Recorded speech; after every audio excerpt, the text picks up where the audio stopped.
Across the nation, the signs are everywhere. A crisis is looming in the heart of the American real estate landscape. I love this house! I think he may have made a big mistake. I love this market, and I'm sure you're excited about it, but I would never buy my first rental property here.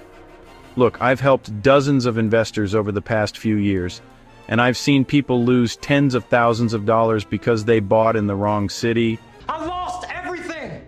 I'm talking cash flow nightmares. I'm talking properties that sit vacant for months. I'm talking about markets where your investment just bleeds money. This is unbelievable.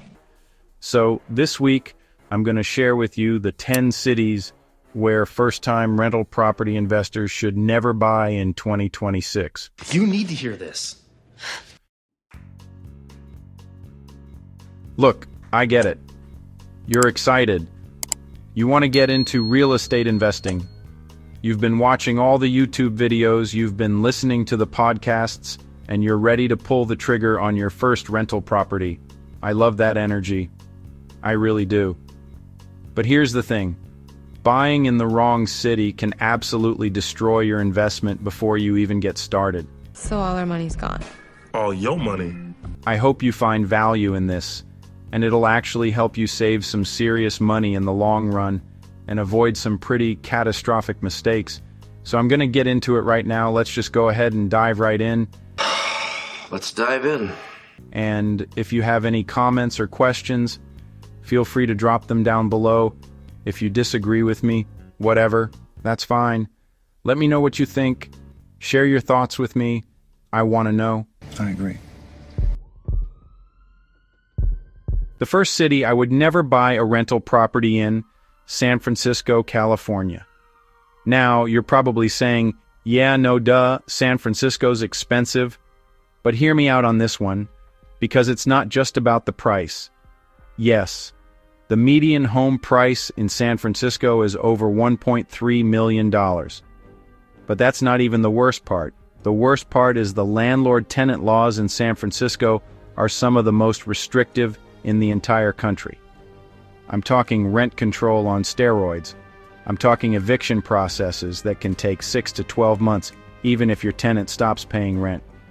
And get this, according to recent data, the average cap rate in San Francisco is around 2.8%. You know what that means?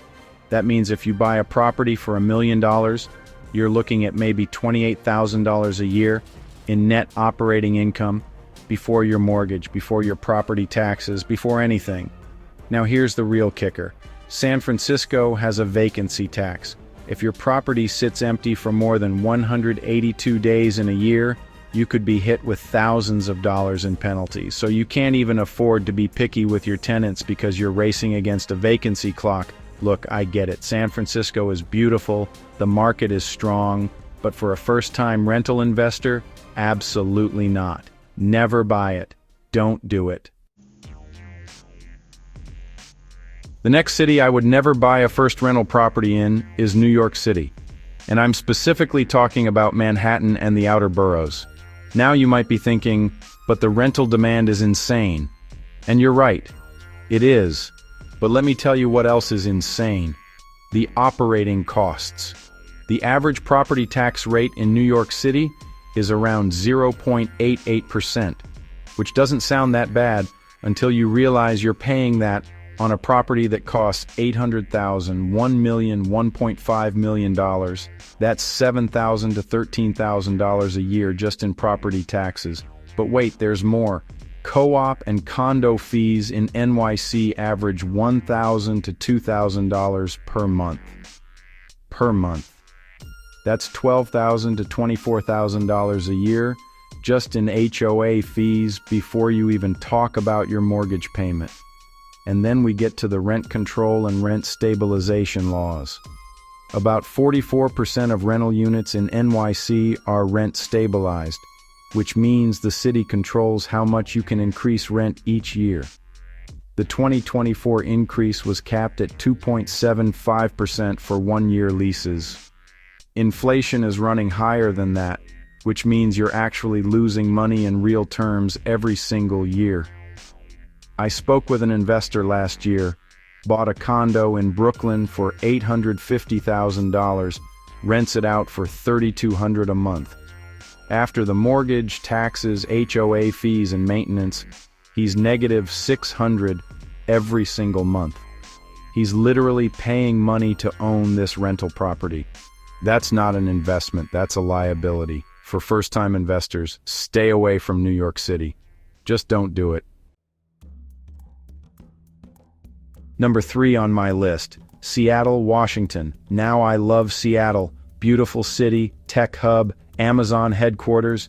But for first-time rental investors, nope. Here's why. First off, median home prices in Seattle are hovering around $820,000. Already, that's a massive barrier to entry for most first-time investors. But let's say you've got the cash or you're approved for a loan. Let's talk about what you're getting into. Seattle passed one of the most tenant-friendly ordinances in the country. You can only screen the first 20 applicants who meet your basic criteria. After that, it's basically first come, first served. You can't choose the best tenant. You have to take whoever applied first among those qualified. Think about that for a second.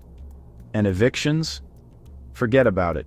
Even in clear-cut cases of non-payment, the eviction process in Seattle averages 3 to 4 months. I've seen cases drag on for 6 months. That's 6 months of zero income while you're still paying the mortgage, the property taxes, the insurance, everything. Oh, and Seattle has what they call just cause eviction laws. You can't just decide not to renew a lease because you want to. You need a legally qualifying reason. Want to sell the property? You might have to pay your tenant relocation assistance. We're talking thousands of dollars. The average cap rate in Seattle is around 3.2%. That's barely keeping up with inflation. For first-time investors who need actual cash flow, Seattle is a trap. Don't buy there.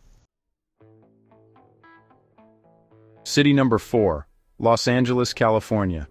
And look, I'm not throwing shade at LA. It's a massive market, huge demand, great weather, but for first-time rental property investors, it's a nightmare.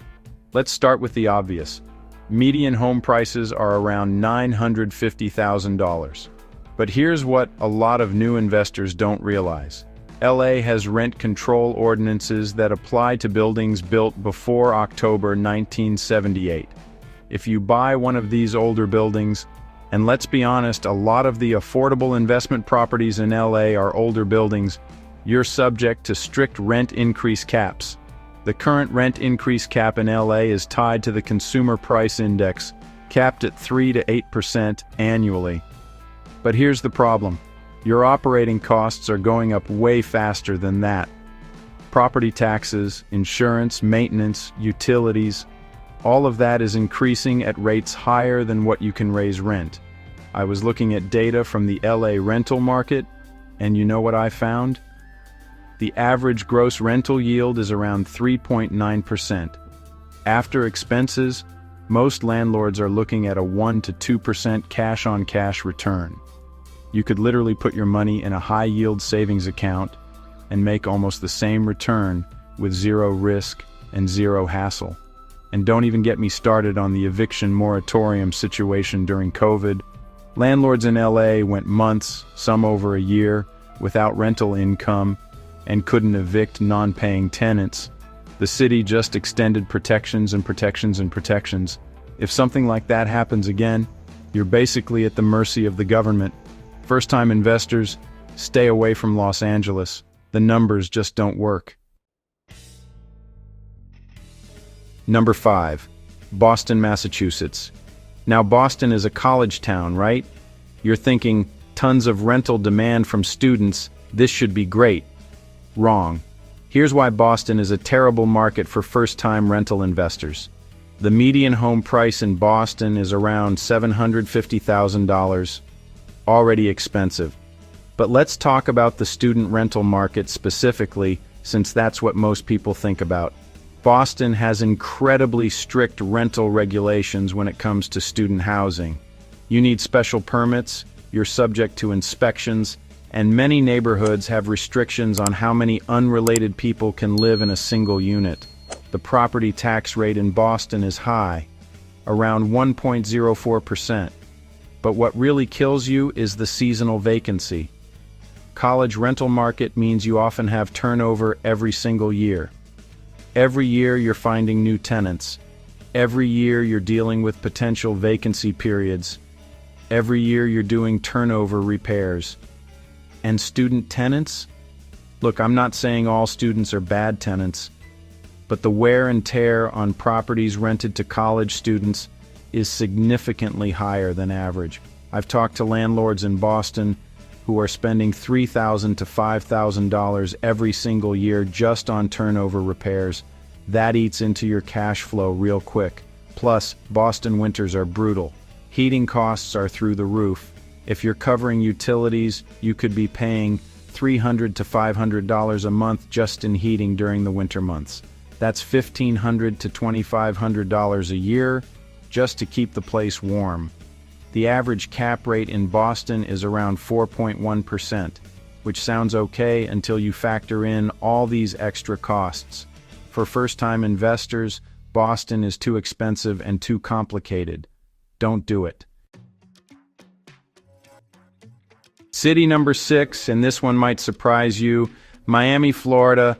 Now, you're probably thinking, wait, Florida is supposed to be landlord-friendly, no state income tax. What's the problem? Well, here's the problem: insurance. Hurricane insurance in Miami has absolutely skyrocketed. We're talking about insurance premiums that have doubled, tripled in some cases over the past few years. The average homeowner's insurance in Miami is now over $6,000 a year, and for properties in flood zones or near the coast, it can be $10,000, $15,000, even $20,000 a year. And after Hurricane Ian and other recent storms, insurance companies are pulling out of Florida altogether. Citizens Property Insurance, that's the state-backed insurer of last resort, is overwhelmed. Getting coverage is harder than ever, and when you do get it, it's expensive as hell. Now let's talk about the market itself. Miami has seen insane appreciation over the past few years. Median home prices are around $605,000. But here's the thing: a lot of that appreciation was driven by pandemic migration and remote work. Now that companies are calling people back to the office, there's concern about whether that demand will sustain. Rental yields in Miami average around 5.2%, which is better than some of the other cities I've mentioned. But when you factor in those massive insurance costs plus property taxes around 0.98%, plus the risk of hurricane damage and potential long vacancy periods during repairs, it's a risky bet for a first-time investor. Look, if you want Florida exposure, there are better markets.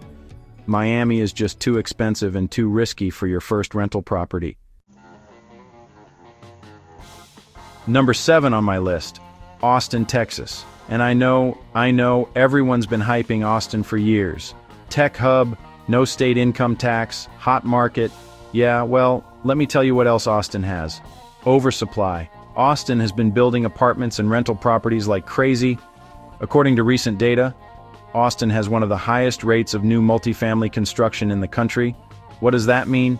That means your competition for tenants is fierce. Rental prices in Austin actually dropped in 2023 and early 2024 because there was so much new supply hitting the market. When rental prices are going down while property prices are still elevated, median home price around $560,000, that's a terrible combination for investors. The average rent for a 2-bedroom apartment in Austin is around $1,850. If you bought a property for $500,000, even with 20% down, your mortgage payment is going to be around $2,500 a month with today's interest rates. Add in property taxes. Texas has high property taxes, around 1.81% in Austin, insurance, maintenance, and vacancy, and you're cash flow negative from day one. I've talked to investors who bought in Austin in 2021 and 2022, thinking they were getting in on the ground floor of the next boom. Now they're struggling to find tenants, they're having to lower rents to compete, and some of them are actually selling at a loss or breaking even just to get out. Austin might recover, maybe the market stabilizes. But right now, for first-time investors, it's a terrible market. Too much supply, prices still too high, and rents are soft. Don't buy there. City number 8, Portland, Oregon.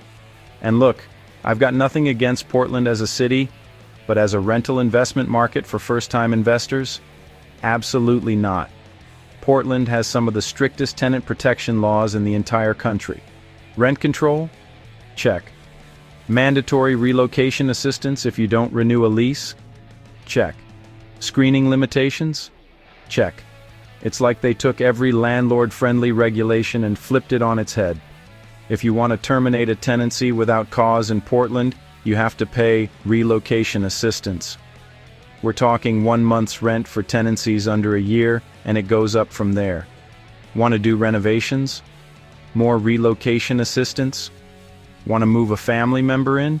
You guessed it, relocation assistance. The median home price in Portland is around $535,000, and the average rent for a single-family home is around $2,100 a month. The math doesn't work. After mortgage, taxes, insurance, and maintenance, you're looking at negative cash flow or break-even at best.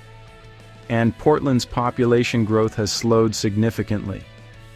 During the pandemic, Portland actually saw net outmigration. When people are leaving a city, rental demand softens. And that's exactly what we've seen.